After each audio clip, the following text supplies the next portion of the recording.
नमस्कार साथियों, मेरा नाम है मनीष भारती और आप देख रहे हैं संस्कृति आईएएस यूट्यूब चैनल। साथियों, आज का जो टॉपिक है आप जैसा देख पा रहे होंगे, नौकरशाहों की पेंशन रोकने की नियम की बात की गई है। तो जो सोशल जस्टिस का टॉपिक है वहां से जाकर के ये जुड़ेगा, जो कि जीएस का पेपर 2 है। ठीक है, अब इसको पेंशन से लेकर के क्या मसला सरकार अभी लेकर के आई है, संशोधन पुराने नियम में लेकर के आई है। साथ ही यह समझना जरूरी हो जाएगा कि नौकरशाह यहाँ बात किया गया है, जो ब्यूरोक्रेट्स हैं उसके पेंशन को लेकर के सरकार क्या सोच रही है, किन माध्यमों से सरकार उसमें बदलाव करना चाह रही है, क्या दंड का प्रावधान है या किस तरह की कटौती वगैरह की जाएगी, इन सब चीजों पर हम डिटेल से बात करेंगे। उससे पहले एक सूचना है, स्वतंत्रता दिवस के स्वर्णिम अवसर पर संस्कृति आईएएस आपके लिए एक अच्छा सा ऑफर लेके आई है। और ऑफर है कि सभी कोर्सेज में 50% तक की भारी छूट दी गई है। यह ऑफर जो वैलिड है वह 13 से 18 अगस्त तक है। कोर्स देख लीजिए, यूपीएससी का फाउंडेशन कोर्स है। फाउंडेशन कहने का मतलब है प्रीलिम्स और मेंस दोनों ही सेगमेंट की पूरी पढ़ाई कराई जाएगी। यूपीपीसीएस का फाउंडेशन कोर्स, बीपीएससी का फाउंडेशन कोर्स, उसके अलावा यूपीएससी का जो प्रीलिम्स मुख्य भाग है तो प्रीलिम्स का स्पेशल एक कोर्स लाया गया है। एनसीईआरटी का कोर्स लाया गया है ताकि आपका फाउंडेशन जो है वह बेहतर हो सके। वैकल्पिक विषय में इतिहास और भूगोल है। तो इन सभी कोर्सेज को लाइव मोड में, ऑनलाइन मोड में, पेन ड्राइव या डीएलपी मोड में आप ले सकते हैं। आप भुगतान के लिए 50% ऑफ होने के बावजूद भी आप ईएमआई की सुविधा पर भी भुगतान कर सकते हैं। ये जो नंबर दिया गया है आप इस पे कांटेक्ट करके विस्तृत जानकारी ले सकते हैं। संस्कृति आईएएस के वेबसाइट पे विजिट कर सकते हैं, वहां से भी कांटेक्ट नंबर मिल जाएगा और आप विस्तृत जानकारी ले पाएंगे। चलिए अब हम टॉपिक की ओर चलते हैं। चर्चा में क्यों यह विषय वस्तु है, देखिए, नौकरशाहों की पेंशन बंद करने के नियमों में संशोधन लेकर के सरकार आई है। केंद्र की मंशा पर क्यों उठे सवाल? केंद्र सरकार की मंशा पर इसलिए भी प्रश्न उठ रहा है कि नौकरशाहों की जो पेंशन की बात है, यहां पर सरकार ये बंद करने के मामले में संशोधन जो लेकर के आई है, क्या सरकार का मंशा है कि नौकरशाहों पर नियंत्रण किया जाए? क्या केंद्र सरकार नौकरशाहों को अपने नियंत्रण में लेना चाहती है? इन्हीं सब बातों को लेकर के केंद्र सरकार के मंशा पर प्रश्न उठता नजर आ रहा है। लेकिन हम दोनों ही पक्षों को देखेंगे। आलोचना देखना हमारा सिर्फ काम नहीं है, क्योंकि यूपीएससी जो है आपसे हमेशा ही इस तरह का प्रश्न पूछेगी कि आप दोनों ही विषयों पर बताएं। आप उसके नेगेटिव पॉइंट्स भी बताएं, आप पॉजिटिव पॉइंट्स भी बताएं और फिर एक ऑप्टिमिस्टिक कंक्लूजन तक पहुंचे। तो प्रमुख बिंदु क्या है? भारत सरकार ने रिटायर्ड नौकरशाहों की पेंशन रोकने या रद्द करने के सारे अधिकार अपने पास ले लिए हैं। कैसे? तो नए नियम में क्या कुछ बदलाव किया गया है, क्या कुछ प्रावधान किए गए हैं जिससे भारत सरकार के पास ये सब पावर आ जाने वाला है। देखिए, केंद्र सरकार ने हाल ही में ऑल इंडिया सर्विसेज डेथ कम रिटायरमेंट बेनिफिट रूल्स 1958 में कुछ संशोधन किया है। अब इस संशोधन के तहत क्या किया गया है, देखिए, यदि कोई रिटायर्ड आईएएस ऑफिसर होता है, आईपीएस ऑफिसर होता है या फिर आईएफएस ऑफिसर होता है, यदि वह किसी गंभीर अपराध में दोषी पाया जाता है, सजा उसे दी जाती है, कदाचार के मामले उस पर गंभीर हैं, तो फिर केंद्र सरकार उसके पेंशन को रोक सकती है या रद्द कर सकती है। नए मामले में संशोधन करके यह बात कहा गया है। पहले क्या था कि अगर केंद्र सरकार किसी व्यक्ति को जो नौकरशाह है उस पर यदि कार्रवाई शुरू करना चाहती है तो उसे उस राज्य सरकार की मंजूरी लेनी पड़ेगी। अब उस राज्य सरकार की मंजूरी लेनी पड़ेगी, इस के तहत क्या कहा जा रहा है, जैसे कि मान लीजिए आप आईएएस ऑफिसर बनेंगे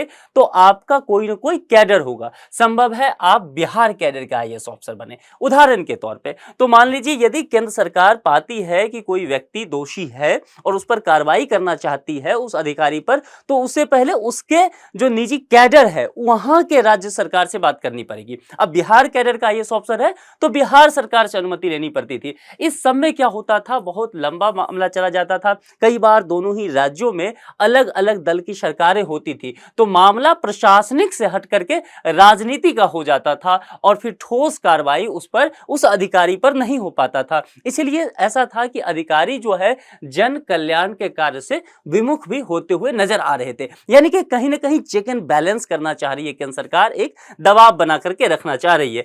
तो इसके बाद क्या है कि अफसर की पेंशन रोकने का फैसला किया जाता था, लेकिन अब जो है केंद्र सरकार के पास ये सब चीजें चली जाएगी। राज्य सरकार से अब उसे मंजूरी लेने की जरूरत नहीं है, वह कार्रवाई कर सकती है। अगर किसी रिटायर्ड ऑफिसर को कोर्ट ने गंभीर अपराध में सजा सुनाई है तो उस पर उपयुक्त कार्रवाई हो सकती है। अगर अफसर को सजा नहीं हुई है लेकिन केंद्र सरकार मानती है कि प्रथम दृष्टया अफसर गंभीर कदाचार के दोषी हैं तो उसे नोटिस देने के बाद पेंशन को बंद कर सकती है। हालांकि एक अधिकार यहां दिया गया है अधिकारी को कि सरकार यदि उसे नोटिस देती है केंद्र सरकार, तो उस नोटिस का जवाब देने का अधिकार निश्चित तौर पर उस अफसर को होगा।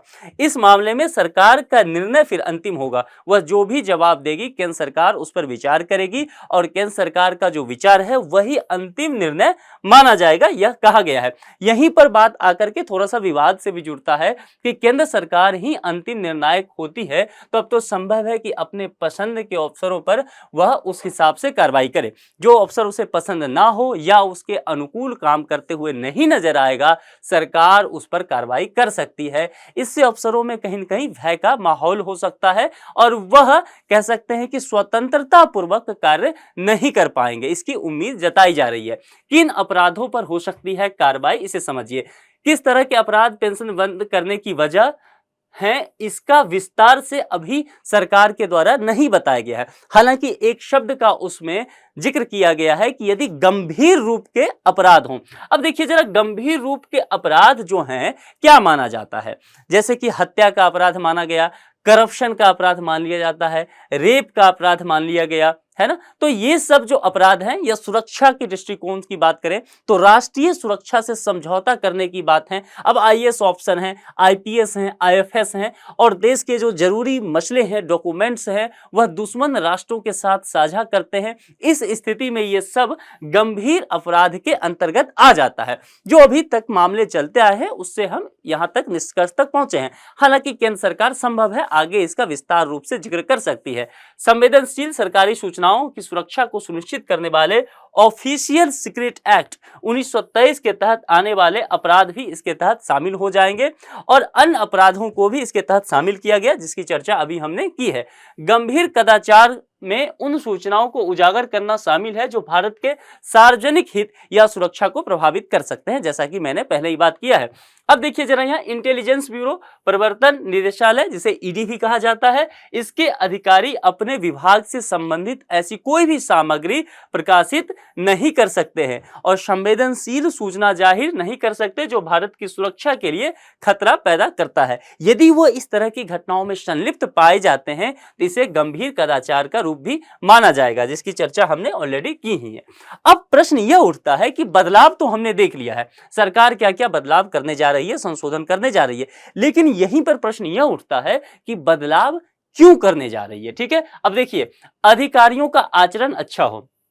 सरकार चाहती है कि यदि अधिकारियों पर दबाव बना रहेगा, अधिकारियों को इस बात का भय रहेगा कि मेरे रिटायरमेंट के बाद भी मुझ पर कार्रवाई की जा सकती है यदि सर्विस में रहने के दौरान मैंने कोई कदाचार का काम किया है, तो संभव है जो वो अधिकारी है उस पर दबाव बना रहेगा और वह बेहतर कार्य करने के लिए प्रेरित होगा, जन कल्याण का कार्य लगातार करता रहेगा। तो सरकार कहीं ना कहीं यह काम कर रही है कि अधिकारी जो है अपने काम को बेहतर ढंग से कर सके और सेवानिवृत्त अधिकारियों को अदालतों द्वारा कई बार दोषी ठहरा दिया जाता है, लेकिन देखा यह जाता है कि राज्य सरकारें चूंकि उस पर कोई एक्शन नहीं लेती है, इसीलिए उन अधिकारियों पर चाहकर के भी केंद्र सरकार कोई कार्रवाई नहीं कर पाती है। इसीलिए केंद्र सरकार ने यह फैसला किया कि इस तरह के जो अधिकार हैं वह केंद्र के पास ही रहने चाहिए ताकि केंद्र सरकार जो है इस पर उन्मुख रूप से फैसला ले सके। अब यह बात हो गई कि बदलाव क्या क्या किए जा रहे हैं, लेकिन इन बदलावों का कुछ तो प्रभाव होगा। प्रभाव जो है वह प्रशासनिक दृष्टिकोण से हम देखने का कोशिश करते हैं कि क्या प्रभाव हो सकता है। देखिए, कहा जा रहा है कि इसे अभिव्यक्ति की स्वतंत्रता से जोड़ के देखा जा रहा है। अभिव्यक्ति की स्वतंत्रता आप जानते हैं कि मूल अधिकार है हम सबों का। हमारा संविधान का भाग 3 जो है वह मूल अधिकार का चैप्टर है और उसका आर्टिकल 19 जो है, अनुच्छेद 19 हमें अभिव्यक्ति की स्वतंत्रता देता है, हर व्यक्ति को देता है। तो यदि सरकार जो है इस तरह का काम करती है तो निश्चित तौर पर सरकारी कामकाज करने को लेकर के अधिकारी पूरे उन्मुख रूप से कार्य नहीं कर पाएंगे, वह अपने चीजों को अभिव्यक्त नहीं कर पाएंगे। संभव है कोई ऐसी बातें हो जो केंद्र सरकार के खिलाफ जाए, अधिकारियों को डर रहेगा यदि हमने ऐसा किया तो केंद्र सरकार मेरे ऊपर कोई गंभीर कार्रवाई कर सकती है। इसीलिए वह केंद्र सरकार से हमेशा कहीं ना कहीं एक तरह से डरती रह जाएगी, सरकारी तंत्र जो है, मैं व्यवस्था की बात कर रहा हूँ, ब्यूरोक्रेसी की बात कर रहा हूँ, तो वह उन्मुख रूप से कार्य नहीं कर पाएगी, तो अंततः ये किसका नुकसान होगा? नागरिकों का नुकसान होगा, पूरा जो प्रशासनिक व्यवस्था है उसका नुकसान होगा, जल कल्याण का कार्य जो है वह पूरा नहीं हो पाएगा। तो सरकारी मसले की जो विशेषज्ञता है किन्हीं मुद्दे पर, उन मुद्दों पर उन्हें अभिव्यक्ति रखने की, अपनी बात रखने की पूरी आजादी होनी चाहिए, ऐसा सामाजिक कार्यकर्ताओं का कहना है, बहुत सारे अधिकारियों का कहना है। अब पेंशन को लेकर के बातें की गई। देखिए, पेंशन जब भी आए ना, तो इसे आप सामाजिक सुरक्षा के तहत जोड़ के देखिए। पेंशन देने का मतलब ही होता है सोशल सिक्योरिटी, सिर्फ सुरक्षा नहीं, यहाँ एक शब्द जुड़ा हुआ है, सामाजिक सुरक्षा। ठीक है, व्यक्ति 60 साल, 62 साल या 65 साल जो भी रिटायरमेंट का एज होता है, तब तक सरकार के लिए काज करते रहता है। लेकिन एक उम्र में जब वह कामकाज करने लायक उसका शरीर नहीं रह जाता है, वह शारीरिक और मानसिक रूप से तंदुरुस्त नहीं रह जाता है, तब सरकार की यह जिम्मेदारी बनती है कि उसने जो ताउम्र सेवा की है सरकार की, अपने देश के नागरिकों की, सरकार जो है अब उसका ख्याल रखे, और इसके एवज में सरकार उसे पेंशन देती है, जो कि अब नई पेंशन योजना, एक बार मैंने पूरा लेक्चर लिया था इस पे, उसके तहत जो है उसके वेतन का ही कुछ हिस्सा है और सरकार भी उसमें कुछ ऐड करती है। ठीक है, तो पेंशन पाना कहीं न कहीं अधिकार है उस अधिकारी का। तो क्या यदि सरकार यहां रोकती है, तो क्या उसके अधिकार से वंचित नहीं कर रही सरकार? यह एक प्रश्न यहां उभर करके सामने आता है। यह संशोधन भारत के संघीय ढांचे को भी प्रभावित करता है। देखिए, निश्चित तौर पर यह केंद्रीय कर्मचारी हैं, आईएएस, आईपीएस या आईएफएस हैं, लेकिन यह सेवा देते हैं राज्य के लिए।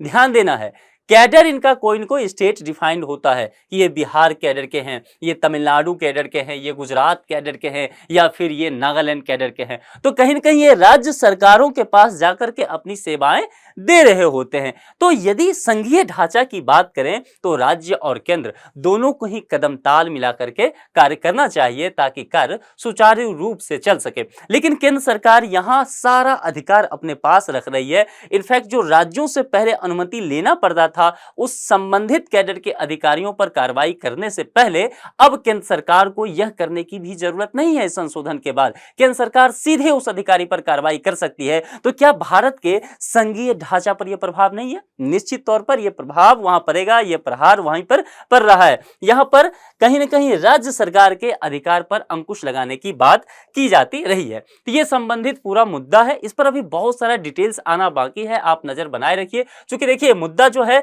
रिटायरमेंट और पेंशन से जाकर के जुड़ता है, यह मुद्दा जो है नौकरशाह की सामाजिक व्यवस्था से जुड़ता है। तो यह पूरी तरह से एक सामाजिक न्याय का एक अपने आप में बहुत अच्छा टॉपिक हो जाता है, मेंस के लिए अच्छा रहेगा। अभिव्यक्ति की स्वतंत्रता का मूल अधिकार भारतीय संविधान के किस अनुच्छेद के तहत प्राप्त है?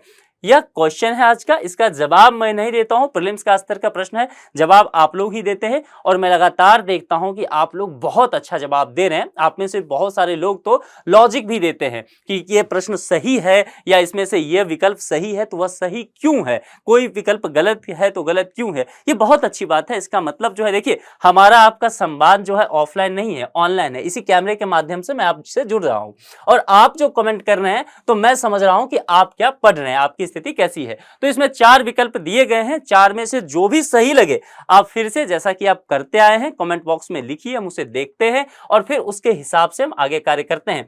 आपको किसी और टॉपिक पर चाहिए कि सर आप इस टॉपिक पे वीडियो तैयार कर दो, तो आप हमें निसंकोच कमेंट बॉक्स में बताइए, आपका स्वागत है। जल्दी हम उस टॉपिक पर बात करने की कोशिश करेंगे। इस लेक्चर में इतना ही रखते हैं, किसी दूसरे लेक्चर में किसी दूसरे मुद्दे के साथ आपसे मुलाकात हो गई। अपना ख्याल रखिए। Thank you.